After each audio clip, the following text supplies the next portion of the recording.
Esta é a série Os Maiores Filósofos da História, onde analisamos as ideias mais fundamentais dos filósofos mais extraordinários da história da humanidade.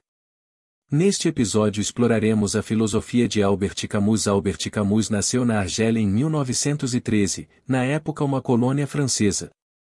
Estudou filosofia na Universidade de Argel e depois tornou-se jornalista. Ele nasceu em uma família pobre da classe trabalhadora, sua mãe era uma faxineira analfabeta e não havia livros em sua casa. Ele perdeu o pai quando tinha poucos meses de idade na Primeira Guerra Mundial.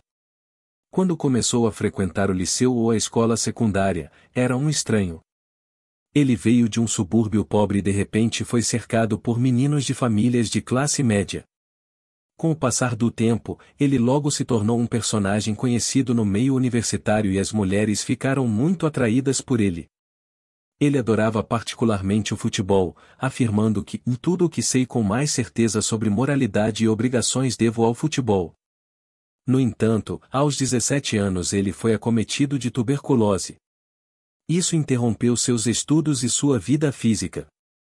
Durante esse tempo, ele ficou fascinado por teatro e atuação. Organizou o Théâtre de l'Équipe, um jovem grupo dramático de vanguarda. Camus casou-se com a pianista e matemática Francine, que deu à luz os gêmeos Catherine e Jean. Em 1939, apareceu sua peça Calígula, a história de um imperador romano famoso por sua crueldade e comportamento aparentemente insano. Mais tarde, publicou seu famoso romance L'Étranger, traduzido como O Estranho ou O Estranho, e o ensaio filosófico Mito de Sísifo. Após a ocupação da França pelos alemães em 1940, Camus tornou-se um dos líderes intelectuais do movimento de resistência. Juntou-se à resistência francesa e tornou-se chefe do jornal clandestino Combat, que ajudou a fundar. Todos os alunos daquela época liam Combat, era o jornal que saiu da resistência e trazia uma matéria diária. Após a guerra, dedicou-se à escrita e estabeleceu uma reputação internacional e uma figura de celebridade com os seus romances.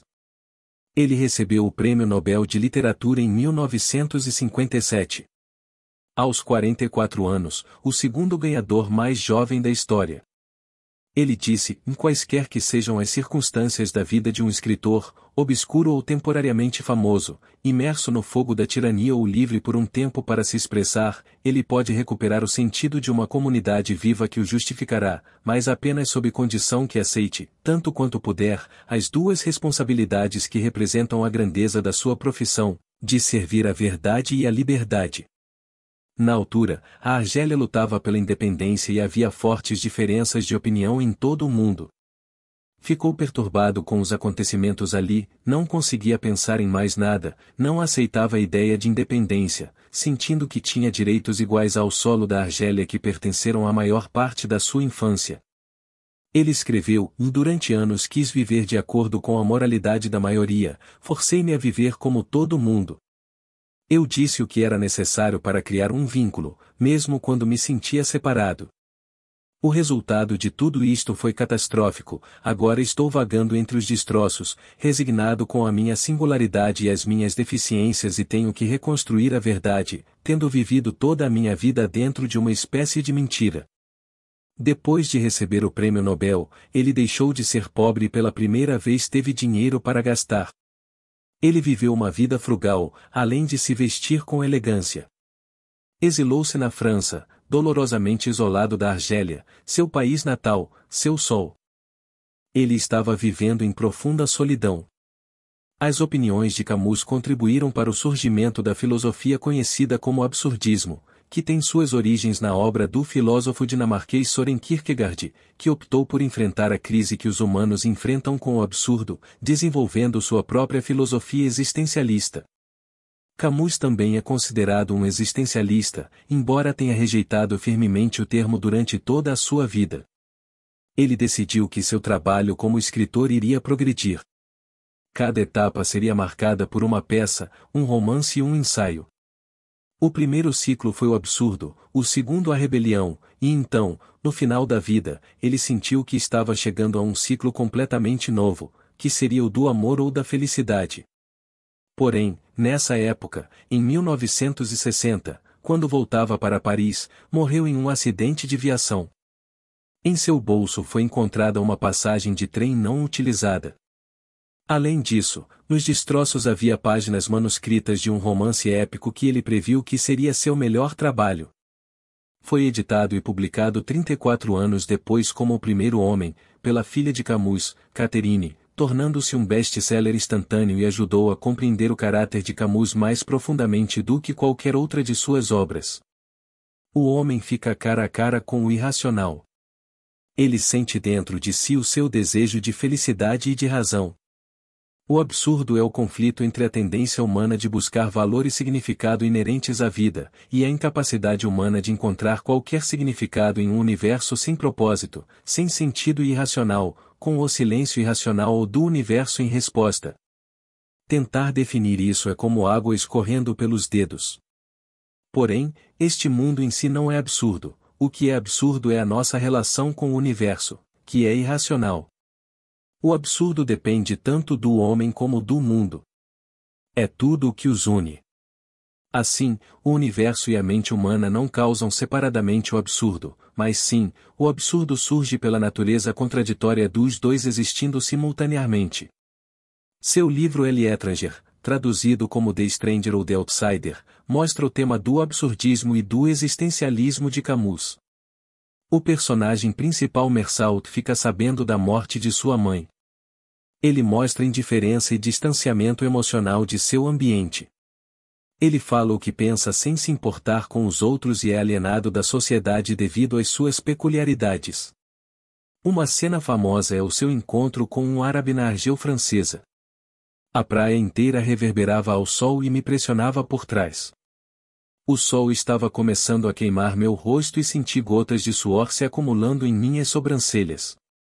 Era o mesmo sol do dia do funeral da mãe. E, novamente, era minha testa que mais me doía, e todas as veias latejavam ao mesmo tempo sob a pele. Dei um passo, apenas um passo à frente.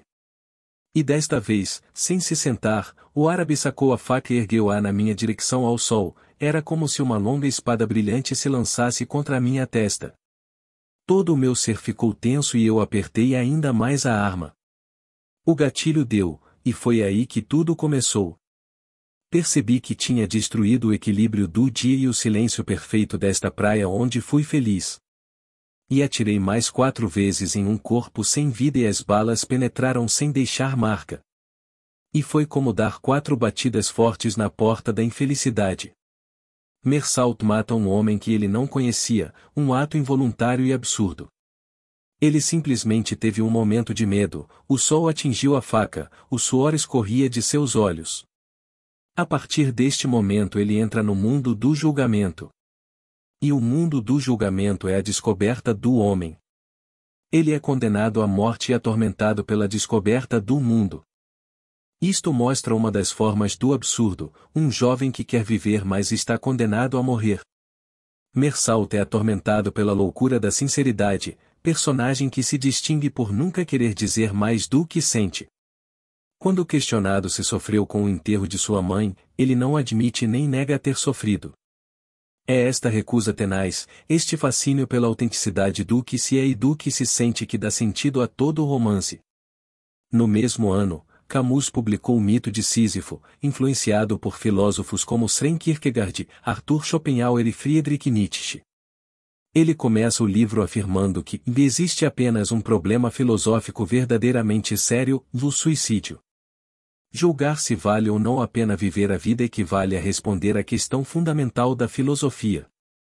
Com o suicídio, além do ato físico, sua principal preocupação é o que ele chama de o suicídio filosófico, como o salto de fé do filósofo dinamarquês Kierkegaard, e o oposto da noção de má-fé do colega filósofo existencialista Jean-Paul Sartre, onde aceitamos algo como verdade que não é convincente, mas é conveniente e fácil de acreditarmos.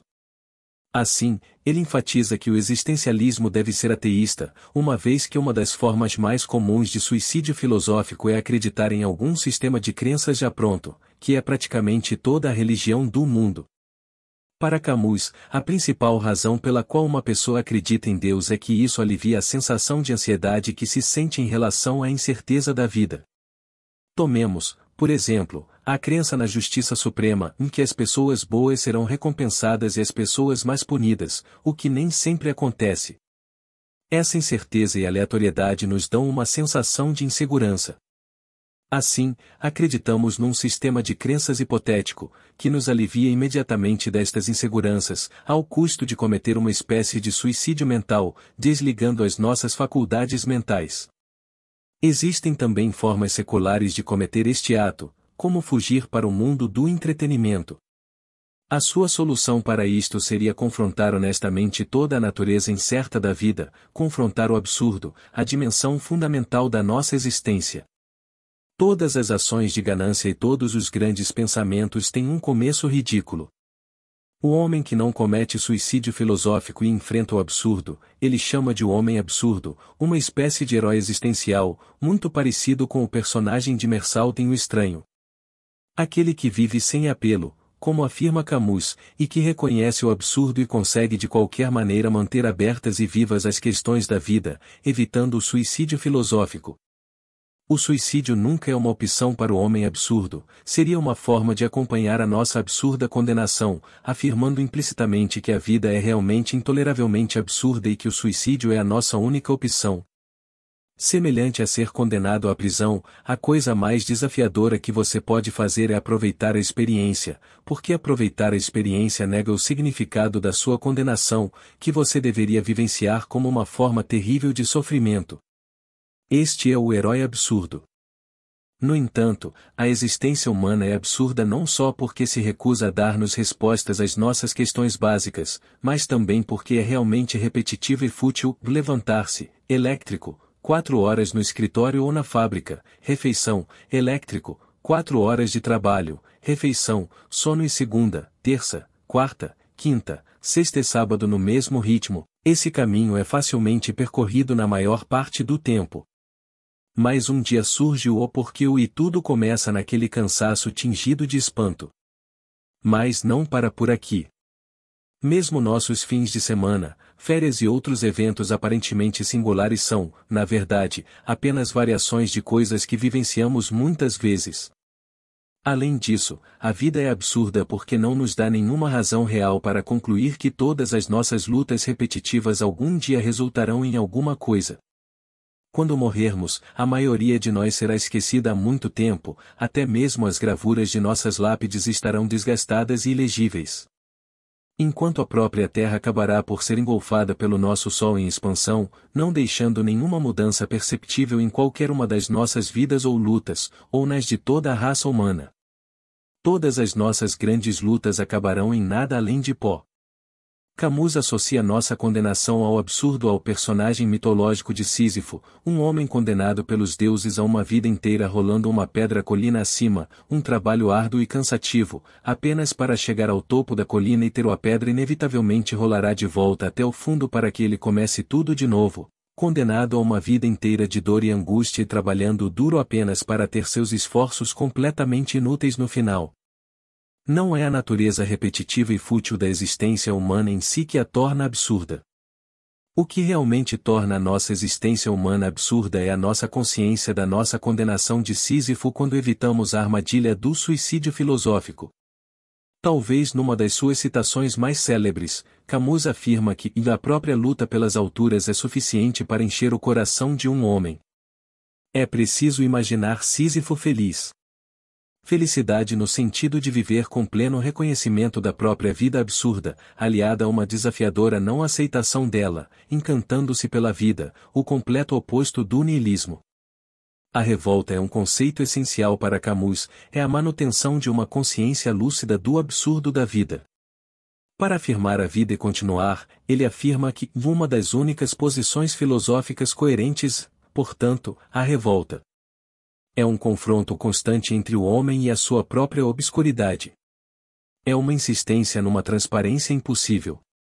Desafia o mundo de novo a cada segundo. Não é aspiração, pois é desprovido de esperança. Essa revolta é a certeza de um destino esmagador, sem a resignação que deveria acompanhá-la. Revoltar-se é dizer não à própria existência absurda e, no processo, dizer sim a alguma outra existência mais desejável. Camus, como Nietzsche, considerava sua aceitação do destino central para sua filosofia e para a própria vida, uma vontade de viver sem rejeitar nada da vida, que é a virtude que mais honro neste mundo. Amar o próprio destino está principalmente ligado aos estoicos. Marco Aurélio escreveu que um fogo ardente produz chama e brilho de tudo o que é jogado nele. E Epicteto repetiu a mesma ideia, e não busque que tudo aconteça como você gostaria, mas sim deseje que tudo aconteça como realmente acontecerá, então sua vida fluirá bem.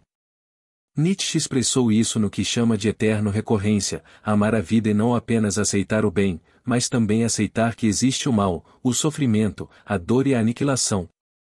E que a melhor vida após a morte que podemos experimentar não é outra senão outra repetição da vida que acabamos de experimentar. O ideal do indivíduo mais espirituoso e que afirma o mundo. Para Camus, esta afirmação de uma existência mais desejável leva à rebelião. Ele escreveu em The Rebel, publicado em 1951, que, e para existir, é preciso rebelar-se. Mas a rebelião deve respeitar os limites que descobre em si mesma. Ao contemplarmos os resultados de uma rebelião ativa, teremos de nos perguntar se ela permanece fiel à sua primeira nobre promessa ou se esquece o seu propósito e mergulha num lamaçal de tirania ou servidão. Na experiência absurda, o sofrimento é individual, mas a partir do momento em que se inicia um movimento de rebelião, o sofrimento é visto como uma experiência coletiva. Sendo experiência de todos, portanto o primeiro passo para uma mente oprimida pelo absurdo das coisas, é perceber que o sentimento de estranheza é compartilhado por todos os homens. Que toda a raça humana sofre com a divisão entre ela e o resto do mundo. A rebelião, deste ponto de vista, é um fabricante de universos e uma exigência metafísica de unidade. No entanto, ele também fala sobre tirania. A rebelião nem sempre leva a resultados desejáveis. Camus fala que formas nihilistas de rebelião são comuns, ele viveu no meio de alguns dos piores regimes totalitários do século XX, Hitler, Stalin, Mao. Ele acreditava que eram formas de rebelião contra o absurdo, mediante o reconhecimento de que não há vida além desta existência. Mas, ao contrário do que ele defende, estes movimentos expressavam ódio à vida e um desejo, num universo sem Deus, de desempenhar o papel de Deus e de diabo. Ele defendeu o que chama de uma rebelião genuína, que não consiste em implementar uma utopia por meios destrutivos como fazem as rebeliões nihilistas, mas que reconhece a necessidade de valores comunitários partilhados e tenta criar solidariedade, liberdade individual e uma harmonia relativa entre os seres humanos. Se os homens não conseguem referir-se a um valor comum, reconhecido por todos como existente em cada um, então o homem é incompreensível para o homem. Ele conclui com a frase "o eu me revolto", logo existimos, implicando o reconhecimento de uma condição humana comum. O argumento de O Rebelde era substituir as ideias de ação revolucionária por um conceito de revolta e rebelião.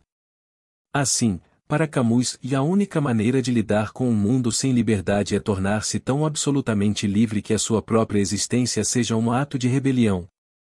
Seu próximo romance, A Peste, publicado em 1947. É considerado um clássico existencialista, conta a história de um vírus que se espalha de forma incontrolável e acaba destruindo metade da população da cidade francesa argelina de Oran. Um livro que vale a pena ler, especialmente pela devastadora pandemia de 2020 e pelas lições morais que pode nos oferecer em momentos de doença e agitação civil, destacando uma verdade permanente sobre as nossas vulnerabilidades. Tudo isso é narrado pelas lentes de um ponto de vista absurdo. A peste representa o absurdo, não é racional nem justa. Não é uma punição por nada merecido. O universo é indiferente, o sofrimento é distribuído aleatoriamente, não faz sentido. O que devemos fazer então? Expresse cuidado e preocupação com nosso povo e tente ajudá-lo. É isso que faz o romance do herói Dr. Rios. Ele aceita o absurdo do sofrimento e da falta de sentido, mas trabalha incansavelmente para diminuir o sofrimento das pessoas ao seu redor. Camus escreve: "Essa coisa toda não tem a ver com heroísmo. É uma questão de decência, pode parecer uma ideia ridícula, mas a única forma de combater a peste é com decência. Um personagem pergunta ao doutor o que ele entende por decência, ele responde dizendo que, em geral não sei dizer, mas no meu caso sei que consiste em fazer o meu trabalho. Nessa época, Camus conheceu Sartre, outro intelectual francês, através da literatura e, até certo ponto, através da resistência. Muitas vezes conversavam até altas horas da noite em cafés que se tornariam famosos e seriam considerados cafés existencialistas. Na França, Sartre era a figura central, o líder. Camus era considerado um escritor talentoso, mas não teve a mesma influência. No entanto, as divergências entre eles surgiram rapidamente. Principalmente com a publicação de O Rebelde, de Camus, onde ele ataca o comunismo totalitário da União Soviética, do qual Sartre era a favor. Ele afirma: estou do lado da vida, ou sou contra uma nova guerra. Revolta hoje significa revoltar-se contra a guerra. Isso provocou a divisão final entre os dois, até a morte de Camus, onde Sartre leu-lhe um elogio. Camus foi muito influenciado pelo romancista e filósofo russo Fyodor Dostoiévski. Ele descobriu uma fonte poderosa e vital de inspiração em dois romances em particular, Os Demônios e Os Irmãos Karamazov. O espírito ateísta de Ivan Karamazov revelou-se para Camus o mais atraente de todos os personagens de Dostoiévski. A afirmação de Ivan de que se Deus está morto, então tudo é permitido ressoou nele. A própria perspectiva filosófica e ética de Camus foi imensamente enriquecida pelas suas meditações ao longo da vida sobre a personalidade e as obras de Dostoiévski. Financiado pelo dinheiro que recebeu com o Prêmio Nobel, adaptou e dirigiu para o palco o romance Os Demônios, de Dostoiévski, que se revelou um sucesso de crítica. Camus publicou sua última obra completa de ficção, A Queda, em 1957. Um romance sobre Clamence, um eminente advogado de Paris, um defensor dos fracos e desafortunados. Um dia, ele vivencia um incidente doloroso e cheio de culpa após sua recusa em ajudar alguém em perigo. O que tenho para te contar agora é um pouco mais difícil. Diz respeito a uma mulher. Naquela noite, quando eu estava voltando para casa, na ponte passei por uma figura inclinada observando o rio. Pude distinguir uma jovem esbelta vestida de preto. Eu havia avançado cerca de 50 metros quando ouvi um som que ressoou no silêncio da noite. O som de um corpo batendo na água. Quase imediatamente ouvi um grito repetido várias vezes, que parecia ter sido carregado rio abaixo e subitamente extinto. O silêncio na noite congelada parecia interminável. Queria correr, mas não me mexi, disse a mim mesmo que precisava fazer algo rapidamente e senti uma fraqueza irresistível percorrer meu corpo. Eu escutei, imóvel. Então, fui embora na chuva. Não avisei ninguém. Apesar da visão de Clamence de si mesmo como um defensor altruísta dos fracos infelizes, ele simplesmente ignora o incidente e continua seu caminho. Mais tarde, ele explica que sua falha em fazer qualquer coisa provavelmente ocorreu porque isso exigiria que ele colocasse sua própria segurança pessoal em risco. Então, ele desiste de tudo, exila-se e vive em grande solidão.